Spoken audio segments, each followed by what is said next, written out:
You've heard deforestation, but do you actually know what it means?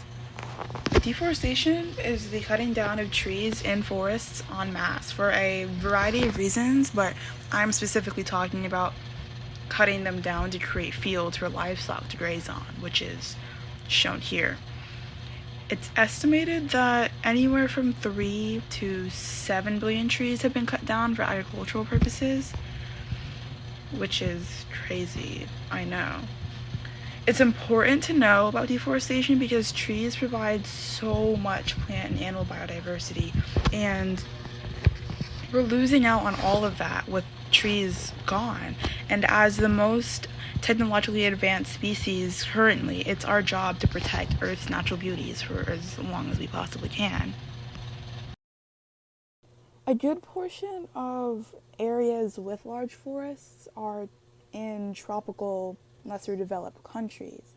And so when massive amounts of trees in these areas are just cut down, detrimental consequences are brought to their economies. You see, less trees left in good health in these areas means less products harvested from these trees, like Brazil nuts in Brazil and resin in Sumatra, which essentially means less revenue to support these regional economies. Of course, the social impact of deforestation would be the spread of disease. There was a case in Borneo where malaria was spreading fairly quickly amongst humans, and upon studies, it was made known that the strain was originating in primates because they were living in very close proximity to one another, considering that so much of their habitat, being trees, were cut down. So not only were these apes catching the disease from one another, but the people working close enough to what little patches of forest were left were catching the disease from them, which would be a local issue. And areas that have tropical forests are likely to have leaders that support deforestation because increased deforestation allows for lower prices on forest products, which causes an increase in their purchases, which circles back to benefiting that country's economy.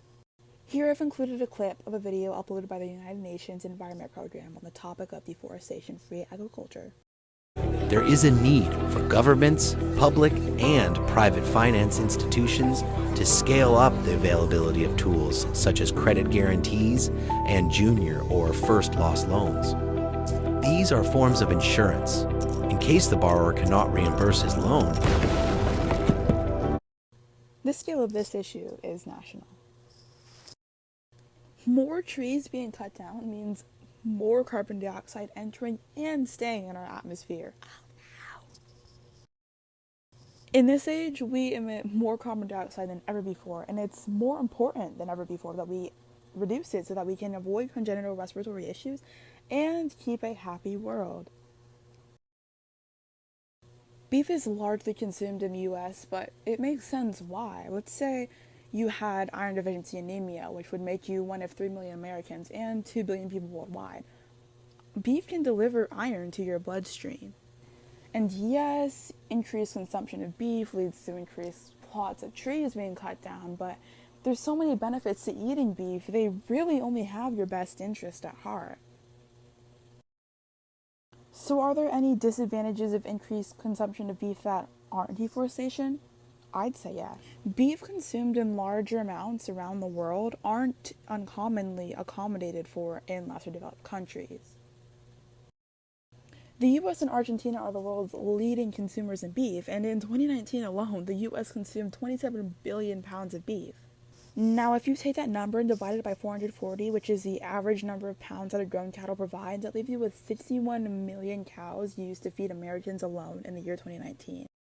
Do some additional math to find out that it would have taken 76 million acres of land to keep this number of cows.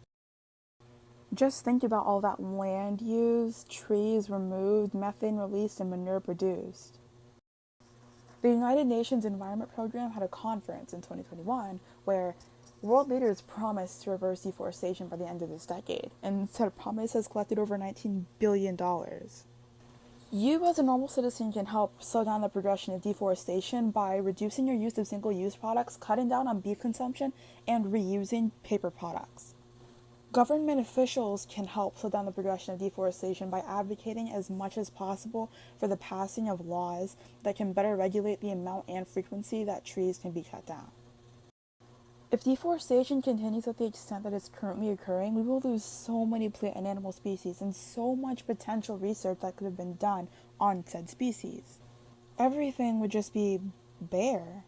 I think that if we make an effort to reverse deforestation now and put urgency behind our motivations, we could do some damage control. And although we might not be able to restore the species that we've already lost, we can ensure that we provide a healthy environment for new species to develop and evolve.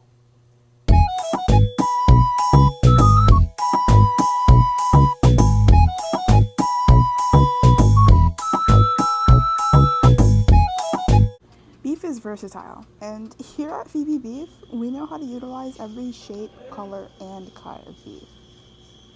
Here I'm seated with Camille, who is a certified beef connoisseur, despite the age that she may present. Camille, Yes? how have you been? I don't know. I've lately been feeling like there's just too many trees, you know? I get it, I really do. But you're in luck because our brand of beef, Phoebe, cuts down millions of trees regularly. Are you serious? No way. That's awesome. Yep, I actually happen to have one of our filet mignons on hand. Would you like to sample it? Absolutely. So what do you think of this Phoebe brand filet mignon? I can smell garlic, onion, animal habitat and biodiversity loss. Oh, and bay leaves. Phoebe beef is now available at all grocery stores, with any cut of beef being only $1.30.